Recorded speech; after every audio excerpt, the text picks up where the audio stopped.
오늘 주나님 말씀은 디모데후서 4장 9절에서 22절까지 말씀입니다. 한 절씩 교독하시겠습니다.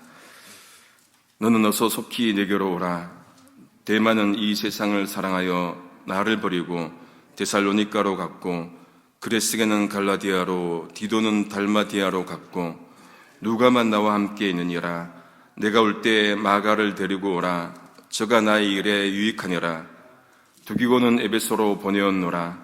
내가 올 때 내가 도로와 가보의 집에 둔 겉옷을 가지고 오고, 또 책은 특별히 가죽 종이에 쓴 것을 가져오라. 구리 장색 알렉산더가 내게 해를 많이 보였음에 주께서 그 행한 대로 저에게 갚으시리니 너도 저를 주의하라. 저가 우리 말을 심히 대적하니라. 내가 처음 변명할 때 나와 함께한 자가 하나도 없고 다 나를 버렸으나 저희에게 허물을 돌리지 않기를 원하노라. 주께서 내 곁에 서서 나를 강건케 하심은 나로 말미암아 전도의 말씀이 온전히 전파되어 이방인으로 듣게 하려 하심이니 내가 사자 입에서 건지었느니라. 주께서 나를 모든 악한 일에서 건져내시고 또 그의 천국에 들어가도록 구원하시리니 그에게 영광이 세세무궁토록 있을지어다. 아멘. 브리스가와 아굴라와 및 오네시보로의 집에 문안하라. 에라스도는 고린도에 머물렀고 도로비모는 병듦으로 밀로되에 두었노니 겨울 전에 너는 어서 오라. 으블로와 부데와 리노와 글라우디아와 모든 형제가 다 내게 문안하니라. 나는 주께서 내 심령에 함께 계시기를 바라노니 은혜가 너희와 함께 있을지어다. 아멘. 오늘로써 이제 디모데 후서가 끝이 납니다. 바울은 디모데에게 쓴 편지 끝에 자신의 상황에 대해서 설명을 합니다. 바울은 먼저 디모데에게 어서 속히 내게로 오라 그렇게 권면 명령을 합니다. 바울이 디모데를 부르는 것은 이렇게 보면은 사람은 사람이 필요하구나라는 것을 또 알게 됩니다. 필요 없으면은 가라고 하지만은 필요하면은 오라고 합니다. 그것도 같은 비전을 나누고 같은 일을 하는 동력자라고 한다면은 더욱이 속히 오라고 하겠죠. 그런데 바울이 이렇게 디모데에게 속히 오라고 한 이유를 이제 또 설명을 합니다. 10절 보니까 데마는 세상을 사랑해서 바울을 버리고 가버렸고 데살로니가로 가버렸고, 그리고 그레스게와 디도는 또 일 때문에 갈라디아와 달마디아로 갔기 때문이라는 거죠. 잠깐 한 명씩 보도록 하겠습니다. 데마는 바울이 골로새 교회와 빌레몬에게 그 편지 쓸 때 함께 있었던 사람이기도 합니다. 골로새서 4장 14절에 보시면은 사랑을 받은 의사지요 누가와 또 데마가 너희에게 문안하니라. 또 빌레몬서 24절에 보시면은 또한 나의 동력자 마가, 아리스타고, 데마, 누가가 문안한다고 그렇게 쓰고 있습니다. 바울과 함께 헌신했던, 복음 위에 헌신했던 이 데마가 바울을 버리고 간 거예요. 그 이유는 상세하게 나와 있지 않지만은 추측을 해보면은 바울과 또 관계가 또 틀어졌거나 아니면은 바울이 박해받는 모습을 보고는 나는 저렇게 박해받을 용기가 없다는 그런 마음에서 돌아섰을 수도 있을 것 같습니다. 우리가 주님을 따른다고 한다면은 평안한 삶도 있겠지만은 고난받는 삶도 분명히 있을 겁니다. 그걸 성경은 말해주고 있지요. 빌립보서 1장 29절입니다. 그리스도를 위하여 너희에게 은혜를 주신 것은 다만 그를 믿을 뿐 아니라 또한 그를 위하여 고난도 받게 하려 하심이라. 은혜 주신 것은 믿을 뿐만 아니라 믿음도 주셨지만은 고난도 받게 하기 위해서 주셨다는 거예요. 바울은 누구보다도 고난을 많이 받았죠. 그런데 바울이 그 고난 때문에 도망갔다면은 물론 우리에게 뒤늦게 물론 우리도 복을 받았겠지만은 그 기간이 상당히 걸렸을 것을 또 알게 됩니다. 디도를 보도록 하겠습니다. 디도는 디도스의 주인공이기도 합니다. 디도스 1장 4절에 보니까 바울이 그를 이렇게 표현합니다. 같은 믿음을 따라 된 나의 참 아들, 그렇게 이제 표현합니다. 그만큼 가까운 관계이죠. 고린도후서 2장 13절에도 내가 내 형제 디도를 만나지 못함으로, 디도를 못 만나니까 바울이 이런 마음이에요. 내 심령이 편하지 못하여, 그만큼 돈독한 사이인 것을 또 볼 수 있습니다. 또한 그는 헬라인이었죠. 바울이 그를 전도하고는 바나바와 함께 예루살렘으로 데려갑니다. 할례 문제가 있었지만은 그로 하여금 할례 받지는 않게 하지요.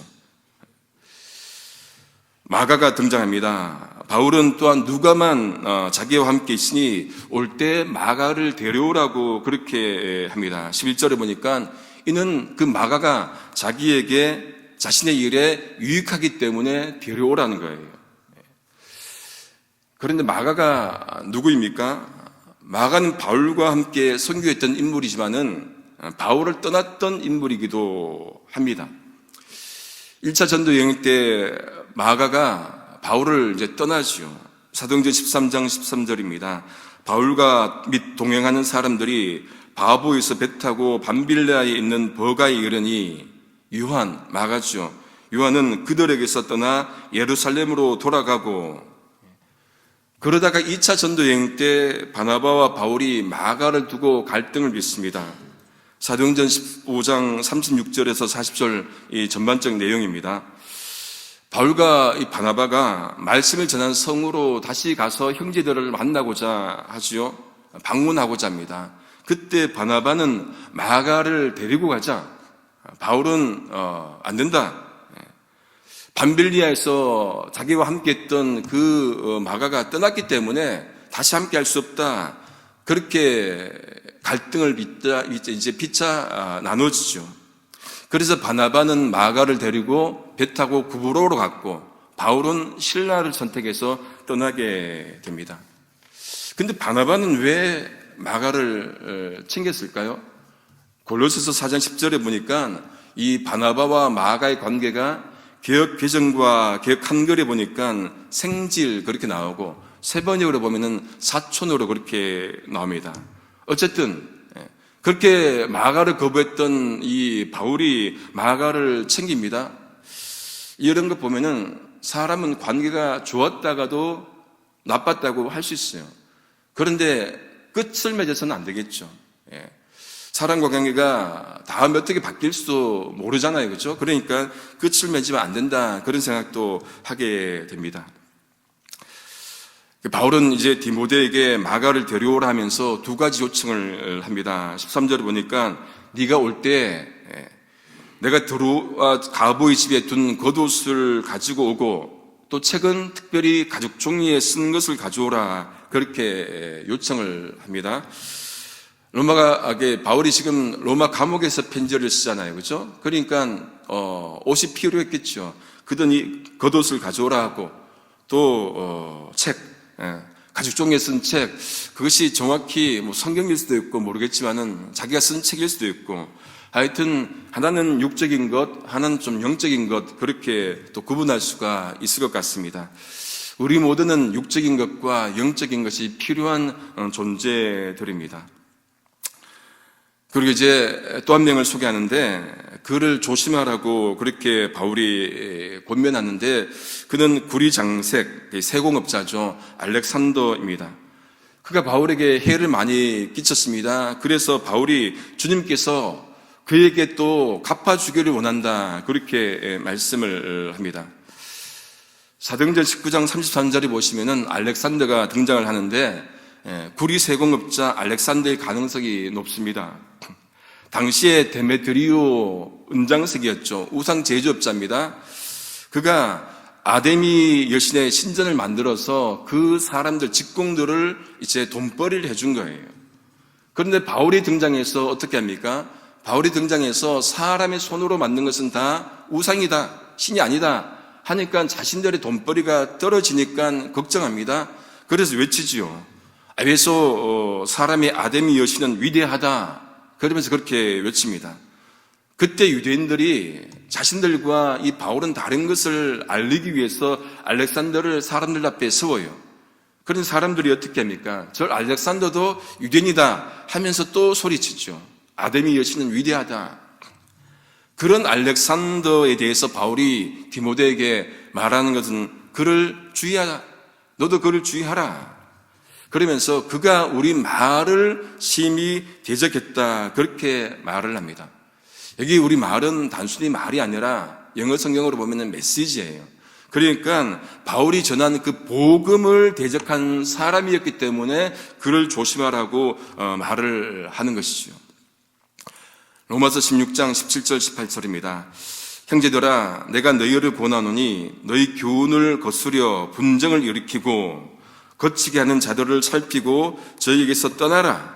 이 같은 자들은 우리 주 그리스도를 섬기지 아니하고 다만 자기의 배만 섬기나니 공교하고 아첨하는 말로 순진한 자들의 마음을 미혹하느니라. 말을 반박하는 것이 아니라 교훈, 복음을 반박하는 일을 가만두면 안 된다는 얘기예요. 여러분 가장 중요한 것은 말씀이자 복음입니다.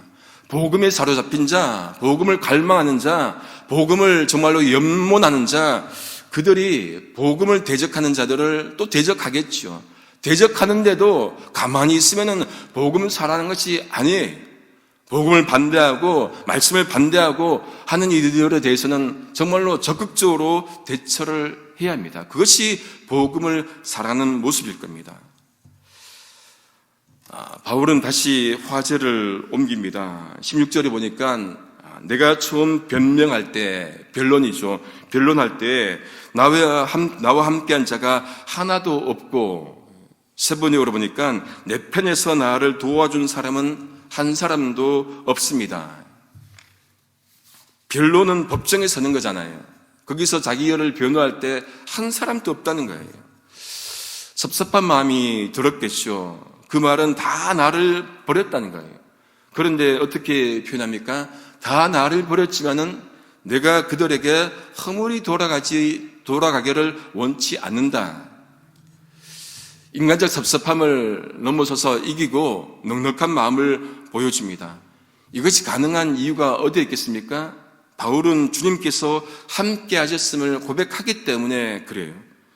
17절 전반부를 보시면은 주께서 내 곁에 서서 나를 강건케 하셨기 때문이다. 내 곁에 서서 가까이 계셔서 나에게 힘을 주셨기 때문이다. 그렇게 고백을 합니다. 하나님이 함께 하시면은 사람 떠나도 괜찮은 거예요. 하나님이 함께 계시면은 주님께서 지켜주시기 때문에 사람 떠나도 괜찮다는 거예요. 관계가 나빠진다는 얘기가 아니라 하나님 중심으로 살아가야 된다는 그 말씀이죠. 사람 의지할 게 아니라 하나님 의지해야 된다는 그 말씀입니다. 시편 146편 3절에서 5절 제가 개역 개정으로 한번 읽어드리겠습니다. 귀인들을 의지하지 말며 도울 힘이 없는 인생도 의지하지 말지니 그의 호흡이 끊어지면 흙으로 돌아가서 그날에 그의 생각이 소멸하리로다. 야곱의 하나님을 자기의 도움으로 삼으며 여호와 자기 하나님에게 자기의 소망을 두는 자는 복이 있도다.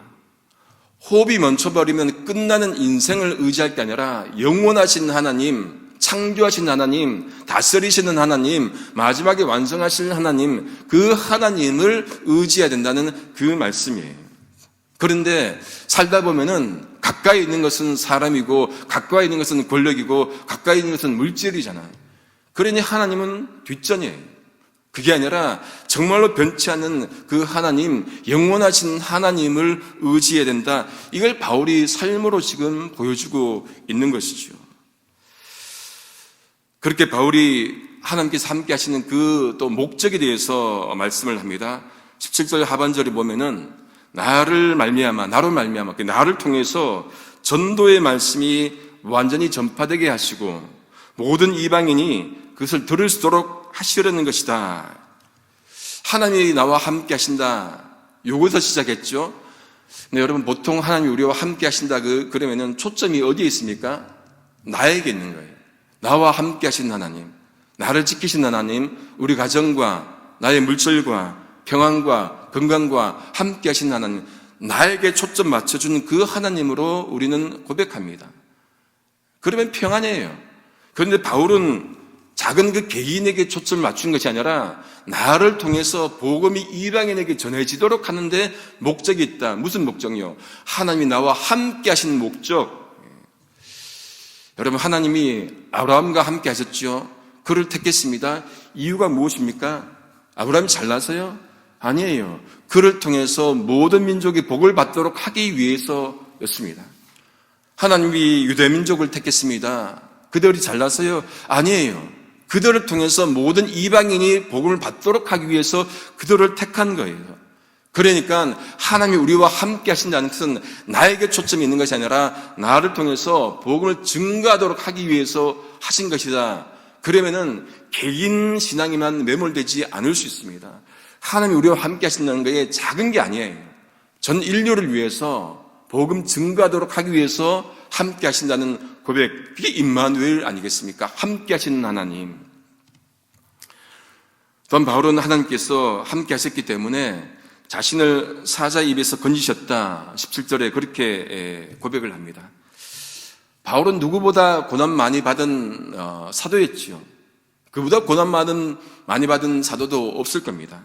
그런데 그 고난에서 건져준 분이 바로 하나님이다. 그렇게 고백을 하는데 과거형으로 고백을 합니다. 근데 과거에만 건져주셨습니까? 앞으로, 지금 또 앞으로 건져주실 분이 하나님이십니다. 우리 18절을 같이 한번 읽겠습니다. 시작. 주께서 나를 목눈 악한 이 열에서 건져내시고 또 그의 천국에 들어가도록 구원하시리니 그에게 영광이 세세 무궁토록 있을지어다. 17절에서는 사자 입에서 건지셨다. 과거형으로 고백을 했지만은 18절 들어서는 어떻게 합니까? 건져내시고 현재형 그리고 앞으로도 천국에 들어가도록 구원하실 것이다. 장차 있을 일에 대해서 말씀을 합니다. 여러분, 우리가 지금 또 앞으로 하나님께서 우리를 건져주시고 건져주실 것이라는 그 고백을 하기 위해서는 과거에 주님 만났던 그 체험이 있으셔야 됩니다. 고백이 있으셔야 지금 내가 어려워도 앞으로 어려울 것이라 하더라도 하나님께서 함께 하시겠지 그 믿음이 생기는 것이죠. 과거에 그 고백이 한 번도 없으면 지금 더 고통스럽고 앞으로도 고통스러운 거예요. 고난이 올 때마다 좌절합니다. 그런데 한 번의 경험을 하면은 하나님께서 함께 하셨지, 그때 하셨지, 지금도 하시겠지, 지금 앞날이 흐려도 고통스러워도 또 하실 것이지, 그 고백이 생기는 것이겠죠. 이게 믿음이죠. 이 믿음이 삶 가운데 작동을 해야 고난이 이게 와도 어렵지가 않은데 올 때마다 힘들어 버리면은 믿음이 작동하지 않는 것이죠. 고난을 없을 수는 없습니다. 믿음 좋은 사람도 고난이 없으니까 다 고난이 있어요. 함에도 불구하고 그 고난을 극복할 수 있는 것은 우리의 힘 때문이 아니라 하나님이 함께 하셨기 때문이라는 그 고백 때문에 할 수가 있는 것일 겁니다. 이제 19절에서 22절에 보면은 이제 무난하고 무난하라는 그 권면을 하면서 마지막 22절에 보니까 바울은 주께서 이 디모데 네의 심령에 함께 하시기를 바란다. 그러면서 은혜가 너에게 함께 있을지어다. 그렇게 마지막으로 권면을 합니다. 바울이 편지를 쓰지만은 내가 너를 권면하는 게 아니고 하나님께서 너와 함께 하시기를 바란다. 하나님의 은혜가 너와 함께 하시기를 바란다. 사람이 힘을 주는 게 아니에요. 사람이 다른 사람을 북돋아 주는 게 아니에요. 물론 힘을 줄 수 있겠죠. 어떤 면에서. 그런데 궁극적으로는 하나님의 은혜, 하나님의 함께 하심이 그에게 힘을 주는 것이겠죠. 말씀을 정리합니다. 우리 불렀던 찬송, 우리 이 세상 끝날까지 1절 후렴을 보시면은 주 나와 함께하면 전쟁도 겁없고 주 나를 인도하면 늘 안심하리라. 3절에 후렴 보시면은 주 나를 돌아보사 내 방패 되시고 내 옆에 계신 것을 늘 알게 하소서. 찬송을 우리가 부를 때 음을 기억하는 게 아니라 가사를 기억을 하셔야 됩니다. 가사 하나하나가 이분들이 고백이잖아요. 주 나와 함께하면 전쟁도 겁없고 주 나를 인도하면 늘 안심하리라. 전쟁이 없는 게 아니고 걱정이 없는 게 아니고 있더라도 건져주시고 있더라도 안심하게 하시는 그 하나님을 고백하는 언어가 시적 언어가 찬송이죠. 주 나를 돌아봐서 방패되시고 막아주시고 옆에 계신 것을 늘 알게 하소서. 우리와 지금 또 함께 하시는 그 하나님 믿으며 우리가 늘 돌봐주시는 그 하나님 믿으며 또 살아갈 수 있기를 성부, 성자, 성령이신 삼위일체 하나님의 이름으로 소망합니다. 기도하시겠습니다. 하나님 아버지 감사합니다. 인간이기에 동역자가 필요하고 정을 나눌 사람이 필요한 것을 바울을 통해서 보게 됩니다. 함께 신앙생활을 하는 믿음의 공동체가 서로의 안부를 묻고 서로를 돌봐주는 은혜 넘치는 공동체가 될 수 있도록 인도하여 주옵소서. 그럼에도 불구하고 하나님께서 함께 하셔야만 참된 평안이 있다는 것 또한 깨닫게 하여 주시옵소서. 하나님, 저희와 함께 하셔서 하나님께서 이 땅 가운데 이루실 복음 전파의 목적을 저희를 사용하셔서 이루어 주옵시고 오늘 또 그 목적대로 살아가도록 역사하여 주시옵소서. 예수님의 이름으로 기도드립니다. 아멘.